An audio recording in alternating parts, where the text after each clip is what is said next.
Imagine watching your powerful neighbor get brutally defeated and carved up by foreign powers, and realizing you could be next. That's exactly what happened to Japan in the 1840s when they witnessed China's humiliation during the Opium Wars. In just 40 years, Japan would transform from a medieval feudal society into a modern industrial powerhouse, an achievement that would save them from colonial subjugation and catapult them onto the world stage. The year is 1853. For over 200 years, Japan has sealed itself off from the outside world, maintaining a policy of strict isolation under the Tokugawa shogunate. The country remains essentially medieval. Samurai warriors still carry swords, foreign trade is forbidden on pain of death, and the Japanese know almost nothing about the Industrial Revolution sweeping the West. But on July 8, 1853, everything changes when 4 black ships steam into Tokyo Bay, commanded by an American naval officer named Matthew Perry. These black ships of evil mean, as the Japanese call them, aren't just visiting,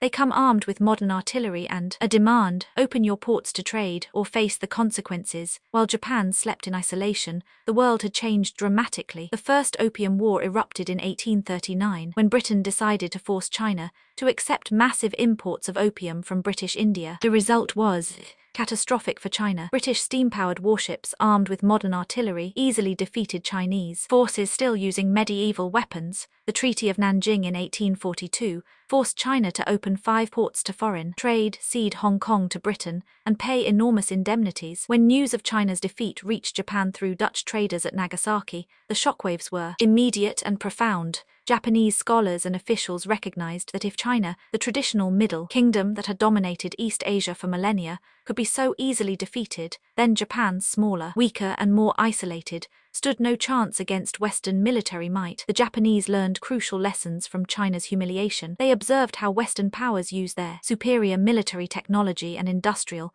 might to impose unequal treaties that stripped China of its sovereignty. Japanese intellectuals began studying Western military tactics, technology, and governance systems, concluding that Japan must either modernize rapidly or face similar subjugation. Commodore Matthew Perry's arrival in 1853 wasn't just a random naval visit, it was a calculated show of force designed to intimidate Japan into opening its ports. Perry's ships, the USS Mississippi, Plymouth, Saratoga, and Susquehanna, represented the cutting edge of Western naval technology. Their black hulls, billowing smoke from steam engines, and modern artillery presented an image of power that terrified the Japanese, who had never seen steam-powered vessels before. Perry carried letters from President Millard Fillmore, demanding that Japan open ports for American ships to obtain coal and supplies. The American Commodore made it clear that he would return the following year with a much larger fleet if his demands weren't met. Faced with overwhelming military superiority and remembering China's fate, Japanese officials had little choice but to negotiate. The Convention of Kanagawa, signed in March 1854, ended more than 2 centuries of Japanese isolation. Similar to the unequal treaties imposed on China, this agreement opened 2 ports to American ships, established a consular system, and granted extraterritorial rights to foreigners, meaning Westerners accused of crimes in Japan would be tried in their own courts, not Japanese ones. The immediate impact on Japan was devastating. Foreign trade disrupted the traditional economy, causing massive inflation as cheap foreign goods flooded Japanese markets. The Tokugawa shogunate, which had ruled Japan for over 250 years, appeared weak and incompetent in the face of foreign pressure. Samurai warriors, the traditional military class, found their swords and martial skills useless against Western firearms and artillery. Merchants who had prospered under the rigid feudal system watched helplessly as foreign traders undermined their monopolies. The unequal treaties triggered a political crisis that would ultimately destroy the Tokugawa shogunate. Conservative samurai and court nobles in Kyoto, horrified by the shogunate's capitulation to foreign demands, began rallying around the emperor under the slogan, "Revere the Emperor, expel the barbarians." This movement, known as the Shishi or Men of Spirit, assassinated foreign officials and Japanese officials who cooperated with Westerners. The situation deteriorated rapidly as more Western powers demanded similar concessions. By 1858, treaties with Britain, Russia, France, and the Netherlands had opened additional ports and granted more privileges to foreigners. The shogunate's prestige plummeted as it became clear that Japan had lost control over its own foreign policy and trade. Anti-foreign sentiment reached fever pitch in 1863 when Emperor Komei issued an order to expel all barbarians. However, when samurai from the Choshu domain fired on foreign ships passing through the Shimonoseki Strait, Western nations responded with devastating naval bombardments. The bombardment of Shimonoseki by British, French, Dutch, and American warships in 1864 demonstrated conclusively that Japan's military technology was hopelessly outdated. The failure of anti-foreign resistance convinced many Japanese leaders that expelling the barbarians was impossible without first modernizing Japan's military and economy. This realization led to a profound shift strategy from trying to expel foreigners to learning from them in order to eventually compete as equals. Young samurai from the western domains of Satsuma and Choshu, who had initially supported the anti-foreign movement, began secretly studying Western military tactics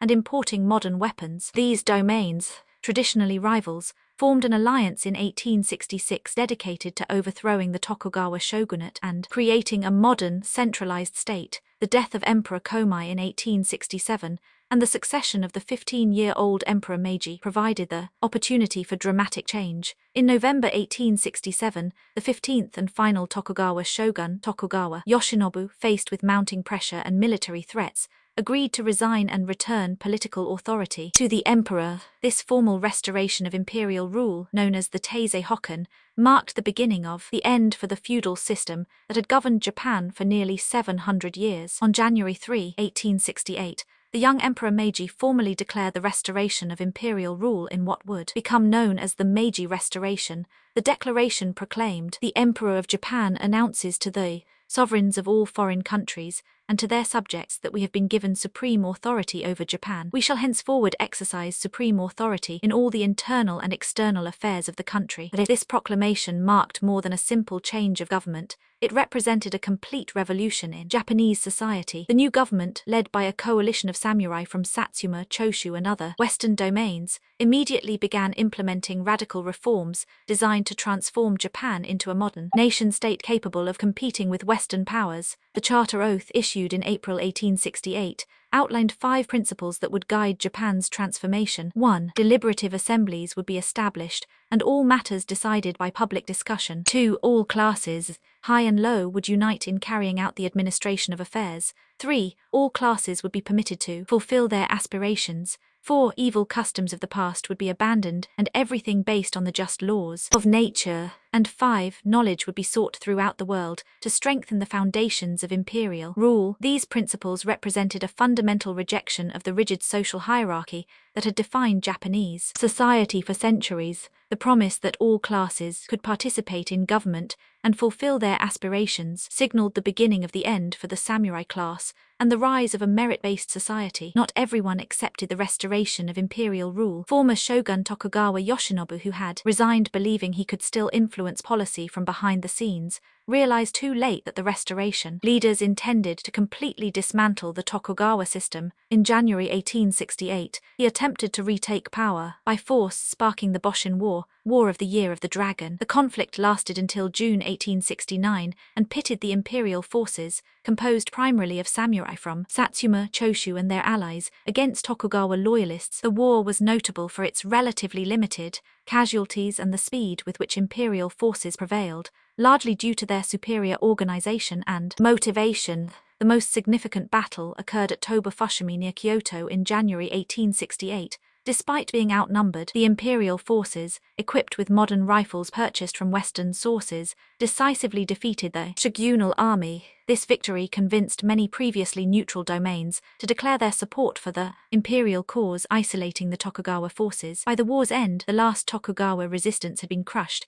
and the emperor's authority had been established throughout Japan. The victory also demonstrated that traditional samurai warfare, with its emphasis on swordsmanship and personal combat, was obsolete in the face of modern firearms and organized military formations. With military resistance crushed, the new government wasted no time in implementing its revolutionary agenda. The first and most dramatic change was the abolition of the feudal domain system, Han, which had defined Japanese political structure for nearly 700 years. In 1871, the domains were abolished and replaced with prefectures governed by centrally appointed officials. This transformation was completed with remarkable speed. By July 1869, the government requested that all daimyo feudal lords surrender their domains to the throne, Most complied willingly, exchanging their hereditary rights for noble titles and generous government bonds. The government then reorganized the country into 72 prefectures, later reduced to 43, each governed by professional administrators appointed from Tokyo. The abolition of the domains had profound implications for Japan's 2 million samurai, who suddenly found themselves without their traditional role as military retainers. The government initially provided samurai with stipends equivalent to their former domain salaries, but these were gradually reduced and eventually eliminated. Between 1873 and 1876, samurai stipends were converted to government bonds, effectively ending their economic privileges. The samurai class, which had defined Japanese warrior culture for nearly a millennium, was systematically dismantled. In 1873, universal conscription was introduced, requiring all males to serve 3 years in the military regardless of social class. The 1876 Heitorei Edict prohibited samurai from wearing swords in public, the traditional markers of their status. Former samurai, now stripped of their identity and income, had to find new roles as bureaucrats, teachers, or businessmen. In 1871, the Japanese government launched one of the most ambitious diplomatic missions in history, the Iwakura Mission, led by Iwakura Tomomi, and including some of Japan's most talented young leaders like Ito, Hirobumi, and Okubo Toshimichi. This 48-member delegation spent nearly 2 years traveling through the United States and Europe, studying Western political, economic, educational, and military systems. The mission's impact cannot be overstated. The delegates visited factories, schools, government institutions, and military academies. They studied the American education system in Boston, observed British parliamentary debates in London, examined French legal codes in Paris, and analyzed German military organization in Berlin. Everywhere they went, they collected information, hired foreign experts, and purchased equipment. Perhaps most importantly, the mission failed in its diplomatic goal of renegotiating the unequal treaties, failure that profoundly shaped Japanese policy. The Western powers made it clear that they would not treat Japan as an equal until it had modernized its legal system, military, and institutions. This rejection intensified Japan's determination to rapidly adopt Western models and prove itself worthy of equal status. The insights gained during the mission directly influenced Japan's modernization program. The delegates concluded that Japan needed to adopt Western-style capitalism, establish a modern education system, create a constitutional government, and build a conscript army. They also recognized that Japan's small size and lack of natural resources meant it would need to industrialize rapidly and efficiently to compete with Western powers. Japan's industrialization was not left to market forces. It was orchestrated by the state with military precision. The government established model factories in key industries, built infrastructure, and created financial institutions to channel capital into industrial development. Between 1868 and 1880, the government constructed 3 shipyards, 10 mines, 5 munitions works, and 53 consumer goods factories. These state enterprises served as training grounds for Japanese workers and managers, demonstrating Western industrial techniques. When these enterprises became profitable, they were sold to private investors at bargain prices, helping to create Japan's first industrial capitalists. The textile industry became Japan's first major export sector.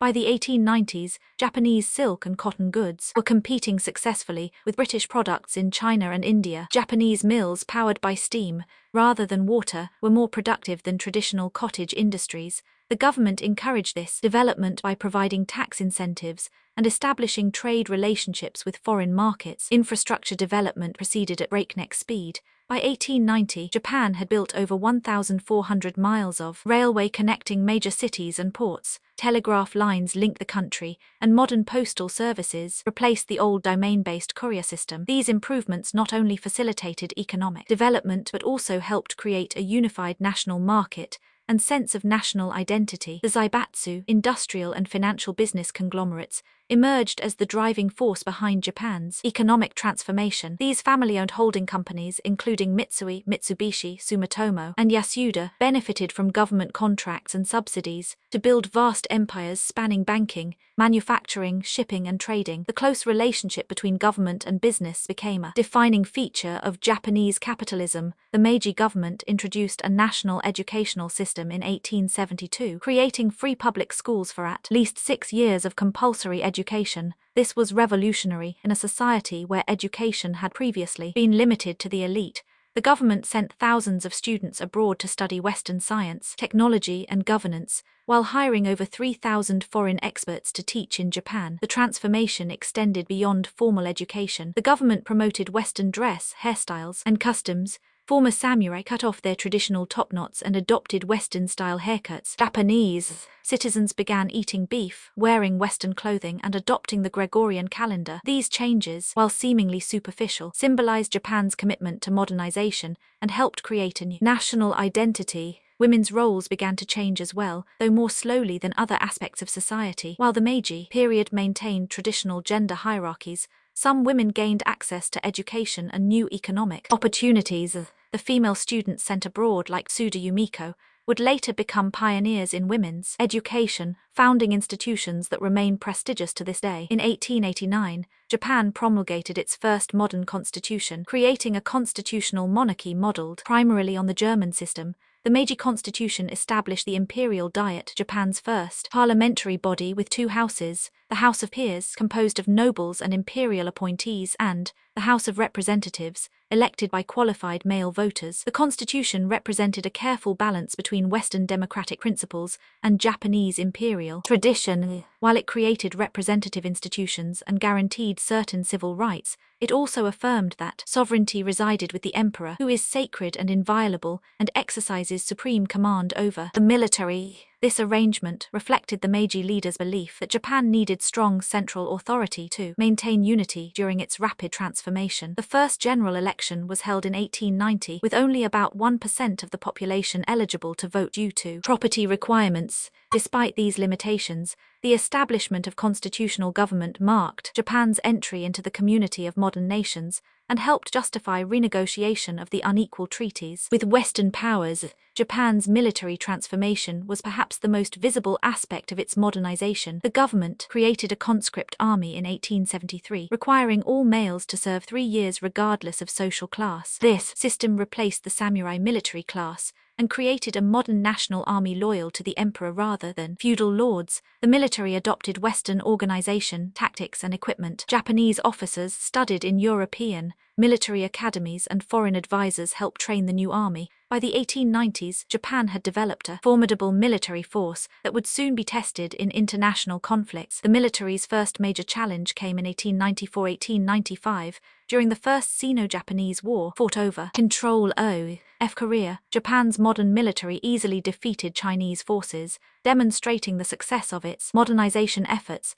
The Treaty of Shimonoseki forced China to recognize Korean independence, cede Taiwan and the Pescadores Islands to Japan, and pay a large indemnity. However, Japan's victory alarmed Western powers, particularly Russia, France, and Germany, which forced Japan to return the Liaodong Peninsula to China in what became known as the Triple Intervention. This humiliation reinforced Japan's determination to build an even stronger military and demonstrated that military success alone was not enough. Japan needed to become a world-class power to be treated as an equal. The ultimate test came in 1904-1905 during the Russo-Japanese War. Japan's stunning victory over Russia, major European power, shocked the world and announced Japan's arrival as a great power. The victory at Tsushima Strait, where the Japanese Navy destroyed the Russian Baltic Fleet, demonstrated that Japan had not only modernized but had surpassed many Western nations in military capability. Japan's rapid transformation came at enormous human cost. The dissolution of the samurai class left millions struggling to find their place in the new society. The Satsuma Rebellion of 1877,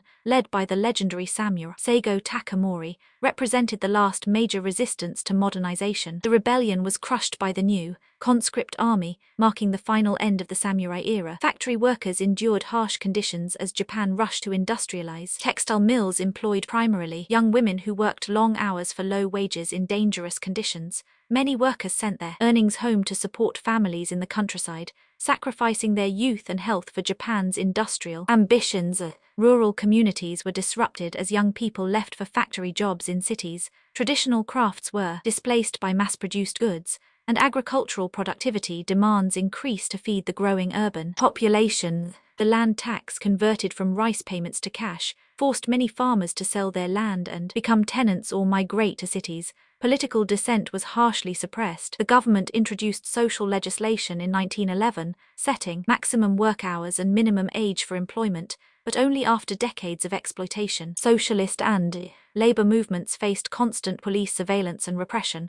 The high treason incident of 1910, in which radicals allegedly plotted to assassinate the emperor, led to the execution of 12 activists and the establishment of the Tokyo secret police force. In just 4 decades, Japan had accomplished what took Western nations centuries to achieve. By 1905, Japan had transformed from a feudal agricultural society into an industrial power capable of defeating a major European nation. The country had built a modern constitutional government, a conscript army, an industrial economy, and a world-class education system. Japan's success in avoiding colonial subjugation stood in stark contrast to China's experience. While China remained weak and divided, subjected to increasingly harsh, unequal treaties and foreign concessions, Japan had joined the ranks of the great powers. The country had renegotiated its unequal treaties, established colonies in Taiwan and Korea, and earned recognition as an equal among Western nations. The Meiji Restoration remains one of history's most dramatic examples of rapid societal transformation. Japan's success demonstrated that modernization was not exclusively a Western phenomenon. Non-Western societies could adapt Western technology and institutions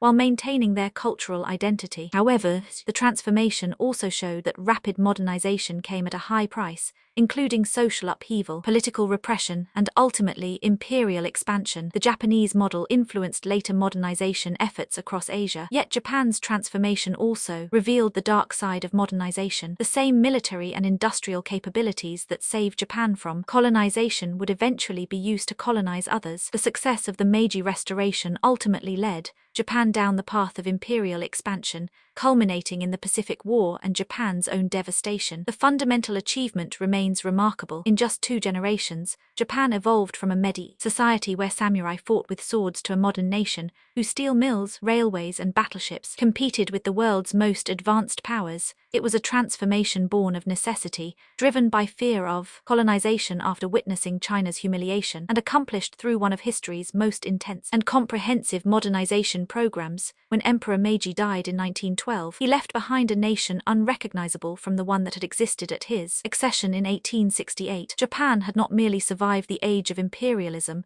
it had become an imperial power itself. The young samurai who had overthrown the Tokugawa shogunate in the name of preserving Japan's independence had succeeded beyond their wildest dreams, creating a modern nation-state that would shape the course of 20th century Asian history. The story of the Meiji Restoration offers profound lessons for understanding modernization, colonialism, and national survival in the modern world. It shows how external threats can catalyze revolutionary internal change, how traditional societies can adapt to modernity without completely abandoning their identity, and how the fear of subjugation can drive extraordinary human achievement. But it also serves as a cautionary tale. Japan's success in avoiding colonization came at the cost of militarization and imperial expansion. The same forces that saved Japan from becoming a colony drove it to colonize others, leading to decades of war and suffering across East Asia. The Meiji transformation, for all its achievements, planted the seeds of Japan's eventual downfall and the immense human tragedy of the Pacific War. Today, as we reflect on this remarkable period of history, we see both the triumph and tragedy inherent in rapid modernization driven by external pressure. Japan's 40-year transformation remains one of humanity's most impressive achievements, a testament to what determination, organization, and sacrifice can accomplish. Yet, it also reminds us that success in one arena, avoiding colonization, can lead to failure in another, becoming a colonial power. The Meiji era transformed Japan from medieval isolation to modern power, but the consequences of that transformation would only become clear in the decades that followed.